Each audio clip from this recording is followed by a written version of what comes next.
morning. Good morning. Good morning, good morning.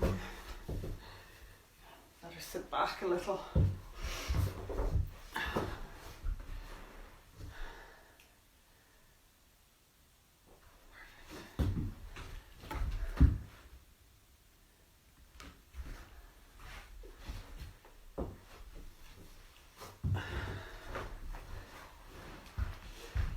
Good morning. Hi Ellen. Hi Angela. Look at me, I'm wearing jeans today. I got up this morning, I was like, I can't put leggings on me again. I just can't. So I wanted to put my jeans on. Hi Anne. And the chair yoga is actually quite good because it means you can, it kind of shows you can do the practice anywhere. You don't have to be getting your fancy fandangled get-ups or get-outs, depending on which part of the country you're in. Hi Dibna. That's funny now I'm saying get up and get out, because Dibna is from Clare and we often laugh at the rig out and the get up and the get out and the lie on and the lie in, and we all have different ways of saying it. So I know jeans, I know, and you know what, it feels so nice. And I took the good blouse out, took a night that might need to be ironed. I says, I'm taking the blouse out now, Sal, and I'll put it on me. And I'm so happy to be here in my jeans. So yes, what is happening? I can feel at the moment that I'm craving humour.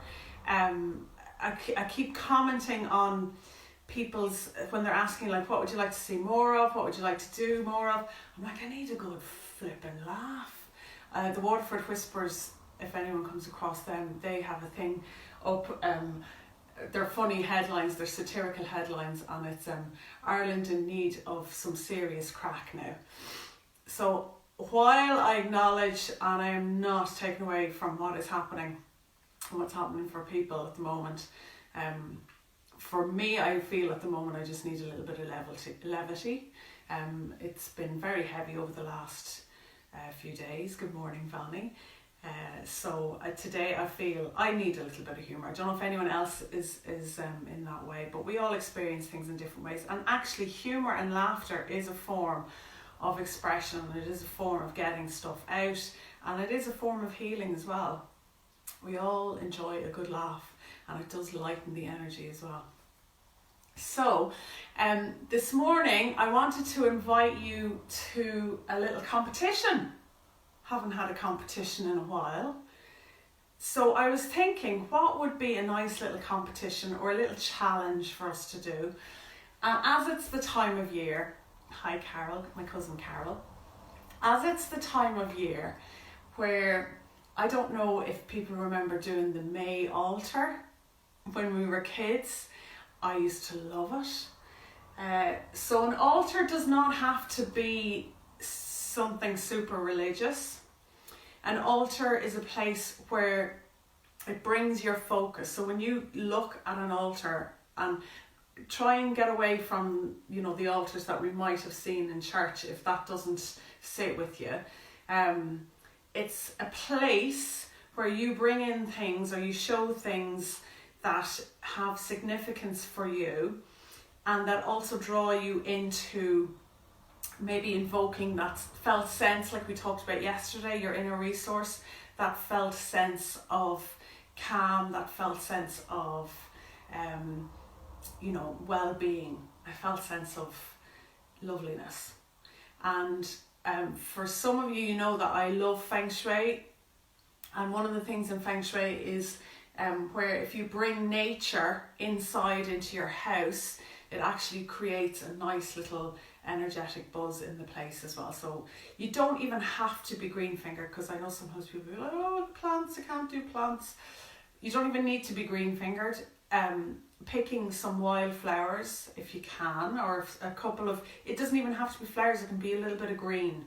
Put in a little vase, have a nice picture.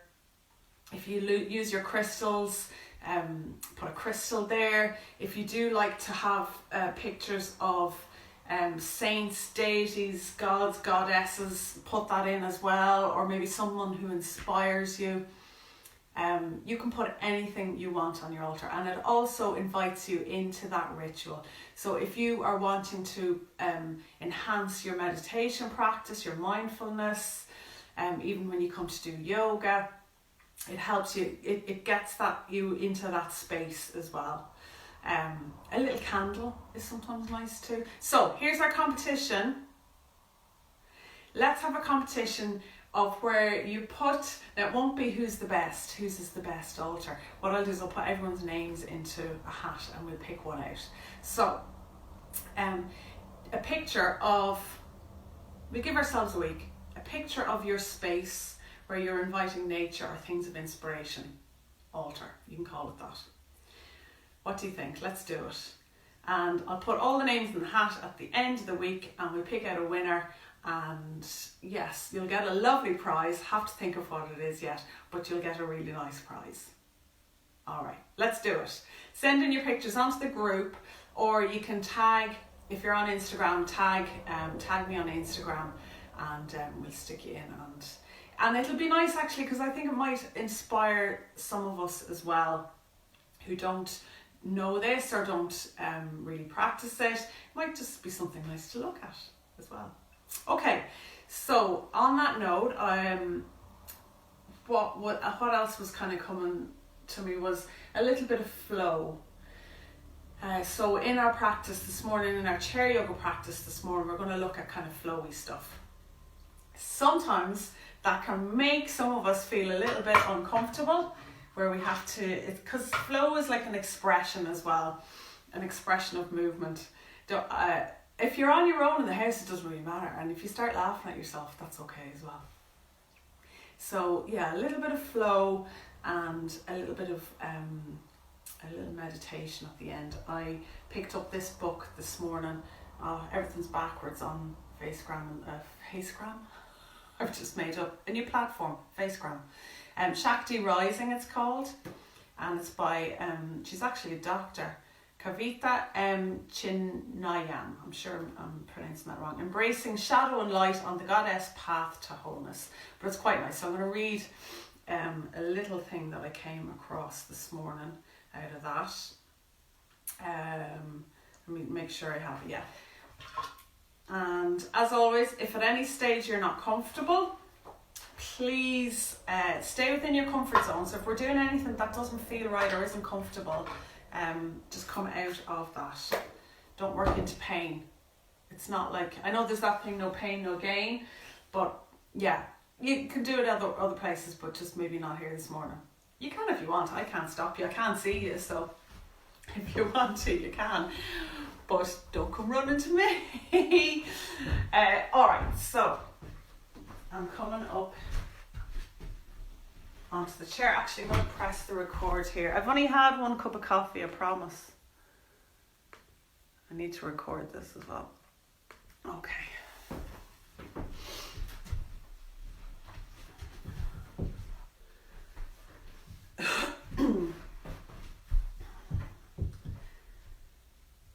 Welcoming yourself into the space now. So as it's Chair Yoga Tuesday, I'm hoping you have your chair. If not, don't worry, you can still do this practice on the floor. So get yourself comfortable into the chair to begin with, and either sitting in the center or a little bit towards the edge of the chair. Find where it is comfortable for you. Feather your nest, settle in. Invite yourself into the space. Eyes can be open or closed. Feet are flat to the floor, hands resting on the knees of the lap. And the palms can be down or up, depends how you feel this morning. Just welcome yourself into the space.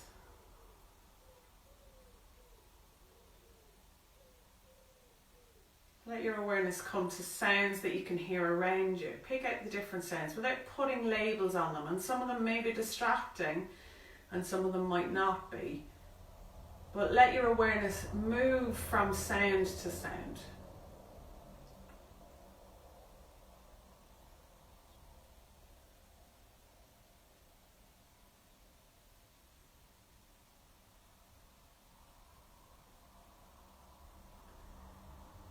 could you become aware now of the body, where the body is seated, where the support is coming for you from the floor or from the chair, from your posture.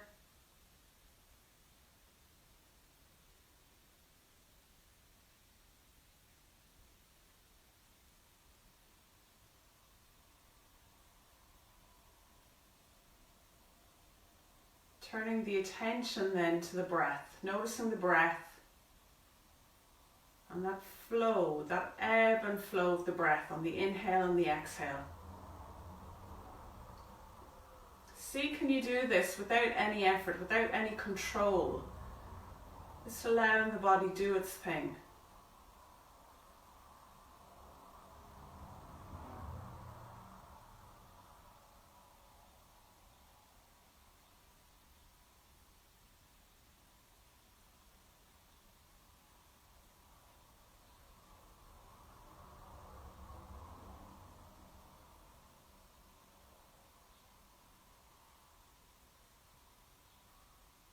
And then welcome in here, if you like, an intention, an affirmation, a sankalpa.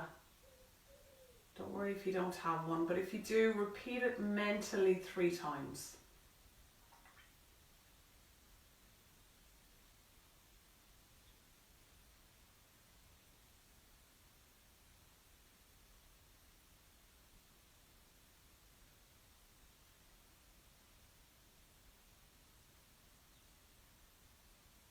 And the question that I've been asking myself all this week, I got it from David G the other day, is, and I said it yesterday as well, is who am I when I am the best version of myself?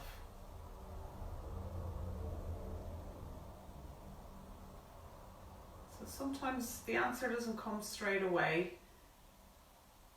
and it's actually nice to let it sit in there and even ask yourself this a few times during the day. Who am I when I am the best version of myself? And rather than thinking, see, can you sense or feel or imagine, get that felt sense. Who am I when I am the best version of myself?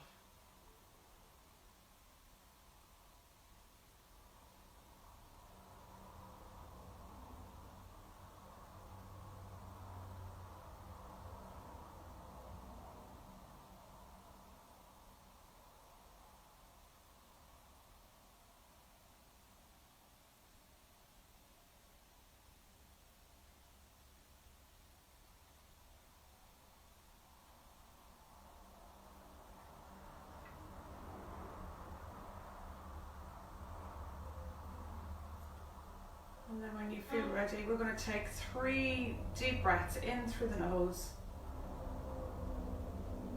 and exhale through the mouth. Doing that 2 more times.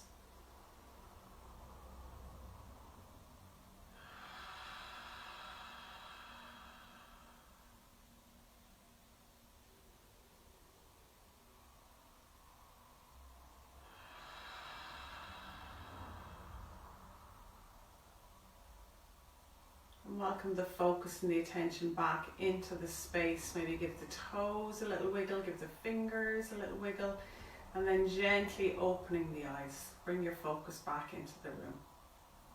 Perfect. So as I said, stay within the comfort zone. Obviously, if you ever have any questions about anything that we're doing, please let me know. Particularly if it's a variation you want on something, or if you do find that you're working into areas of pain. Is there another way that you can approach this, or is there something else that you could look at that may help relieve this a little bit? I'm open to all of that. I'm a yoga therapist as well as a yoga teacher and an instructor as well, so I'm open to all of that. Alright, so a little bit of flow. We're going to bring some movement into the feet. So we just get a few little rotations. You can place your hand underneath if you like, and then go the other way. And then we're going to let that foot come out, toes pointing up and then down. I'm being very hopeful with my sandals on me. It's kind of cloudy here today in Ireland. I find though the cork in these keeps your feet warm as well. Okay, And then we're going to have those toes pointing up, place both hands just on the hip crease here, and we'll come forward and we'll come back. So sometimes with this one it's nice to sit towards the edge of the seat if that is comfortable and accessible to you. See how that is. Obviously if you feel more comfortable back a little, you can do that. So we'll just do one more here. Lovely. And then come back. And then this foot as well, we're going to do a few little rotations. And go the other way. And we'll let the foot up, and then down, and then up. Really good for circulation. Just getting the circulation going, getting blood pumping up through the legs. Okay, and then we're going to keep the foot here. Take a breath in. As we breathe out, coming forward. So we're not rounding and breathe in, come back up. It's like from that hip crease coming forward. It's like you're sending your heart forward. Breathe in, come back. And then one more exhale. Perfect. And then let the leg come back. All right. So a few little seated crunches. Obviously, again, if bringing the head towards the knee is not comfortable for you, just lift the knee up. Okay, so we're going to take a breath in, and as we breathe out, lift and crunch. Breathe in, let it come down. Exhale, lift. Inhale. Exhale. And inhale, come back. Exhale, let the leg come forward. Breathe in. And exhale. Inhale, come back. Place the foot back down. And then we're going to do the same again on this side. Again, either crunch in or just lift the knee, whatever works for you. So take a breath in. Exhale. Inhale. And then exhale. Inhale. My jeans are kind of stopping me going all the way a little bit. Exhale. And then inhale, exhale, let the foot come out. Take another breath in here. And then forward on your breath out. And then inhale, come back. All right, so legs can be a little bit wider than hip distance here. And again, you can place the hands onto the hip crease or up onto the waist, wherever's comfortable for you. And we're going to do some circles. And this is nice, it works into the hips and then it starts warming up into the spine as well.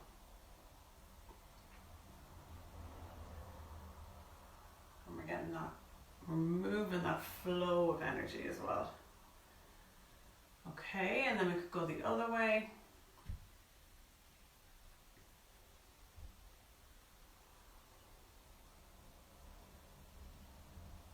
Let's do one more. Perfect, and come back up. Hands to the knees and we're breathing in, lifting. Exhale, rolling down. That's it. Breathe in, lift. This is our seated cat. Lift the chest, exhale around the back, let the head come down. And you kind of move back a little bit on your pelvis as well. Sometimes you find breathing in, lift, or your sit bones. Exhale. And then this time as we breathe in, we're going to bring the arms up and out. And then exhale back. Inhale, open. Exhale, back. Inhale, open. And exhale back. We do one more. And then inhale, open.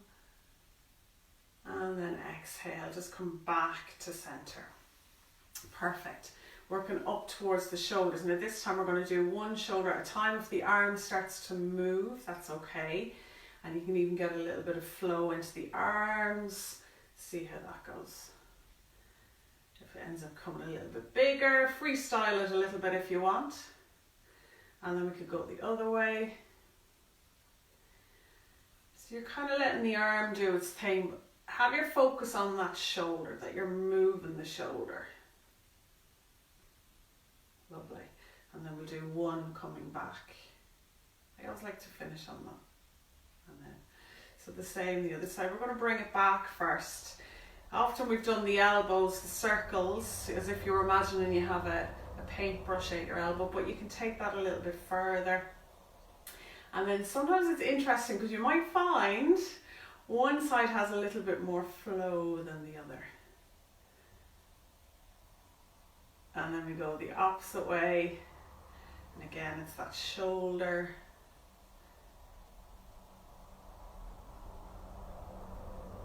Maybe other parts of the body start moving as well. And then coming back for good luck. And then hand down. And then we're going to see if we can get the two going at the same time, but we're doing them, you know, one after the other. And then if the arms, if you start feeling you're at a Simple Minds concert, that's okay. I found myself listening to them over the last few days. And then you could even bring a little bit more into the arms, still working on the shoulders. Get the arms moving, we're getting that flow of energy. And know that as you're doing this, the back, the waist, everything, even the legs are starting to move in all of this. And then we'll place the arms down. Woo, that's good. We're going to breathe in, just bring the shoulders up towards the ears and then exhale. Breathing in. We do one more. Perfect. When we come to the hands, just do those little circles with the hands. Great for the wrists. And then the other way. Perfect. And then you might find the arms then start getting a little bit involved into it too. I find when I'm doing this, I start moving back and forth.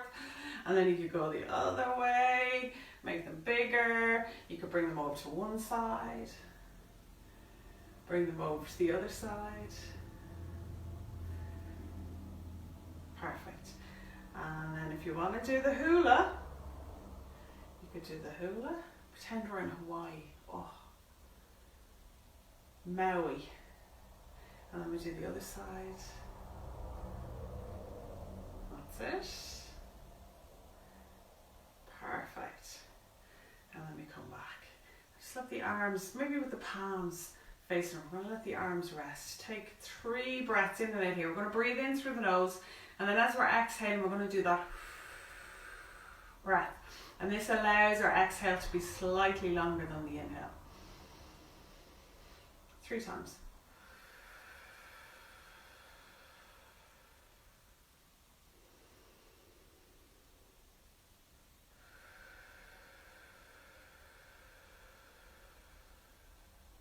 Kind of pursed lips.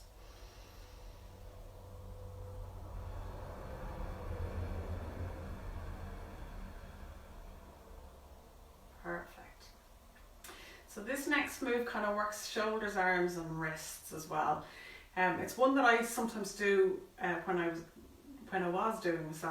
doing massage, to kind of get everything working into the elbows in particular. So you bring the hands kind of in front of each other like this, and then you start turning them as you're moving them over each other. So you start turning the hands. So it's almost like you're a mill. You know the mills, and you'd see the thing going round and round. And then you could go the other way. So you're getting a little bit of movement into the wrist and then into the elbows. Just notice that you're not kind of scrunching the shoulders up. And we could go again the opposite direction. So this is quite nice for anyone who does use their hands a lot. If you've been kneading bread a good bit over the last few days. Okay, and then give them a little shake out. And we'll just let a little bit of movement into the legs.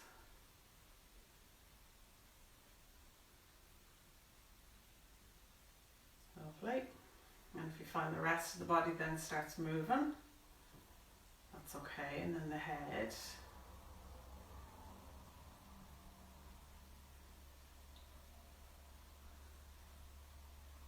There's something kind of childlike and playful when you do this as well. Just letting everything kind of move. Perfect. So a little bit into the fingers now, as if you're waving the fingers. Or if you want to pretend you're playing the piano. That's it. And then we'll make a fist. And then open out. And then make another fist. And open out. And then make another fist. And come up, open out. Lovely. We do that again. So we're going to make a fist. Arms forward, open out. Make a fist. Arms out to the side, open out. Make a fist. Arms coming up. Open out. And again.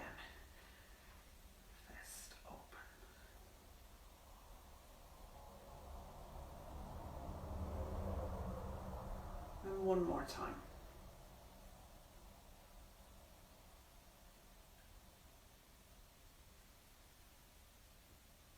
Lovely. Okay, give the hands a little shake. Let's shake them down to the floor. And the arms. And do the whole lot. Do a little shimmy over to one side. And you can even, if it's comfortable for you, shake one leg like the dog. And then come back. And then over and shake the other leg. And then come back. I realise looking at myself on the screen I look completely crazy, but I don't care this morning. I think it's kind of getting to me. Anyone else feeling like that? And then just shake the whole lot like the dog getting out of the water. Good old shake. I'd love to see you all now doing that. And then whew, come back. Take a nice breath in. And out. And notice, is there any areas in the body now where there could be a little bit of constriction? And if there is, see if there's anything that you can do now to help release that, or if there's a little bit of energy stuck in that. I can feel it a little bit on the tops of my legs, only because we haven't been moving the legs so much. So if you find that, this is what I'm doing. Waking them up a little bit, even to the bottoms of the legs.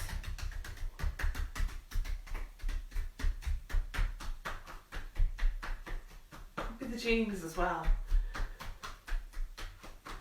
Okay. So I invite you now to come and sit as you are. Maybe get 5% more comfortable where you're seated. And I'm going to finish, we'll close our practice. I'm going to read a little bit out from this book. There's a nice little bit about awareness and how we can look at awareness. So get comfortable. Eyes can be open or closed. Okay. When we remain firmly planted in awareness, we break free from the power of thoughts to cause pleasure or pain, aversion or attachment. To see how this works, picture a train. Trains pull in, stop, stay until passengers get off and on, and then leave again. Awareness is the train station. Thoughts are like trains. They arise, stay a while, and leave. No train stops permanently in a station, just as thoughts continually arise and subside in awareness. In this analogy, getting on a train is like believing a thought. It can take you to a heaven-filled place with good feelings like happiness and satisfaction, or it can take you to a hell with bad feelings like anger, anxiety and resentment.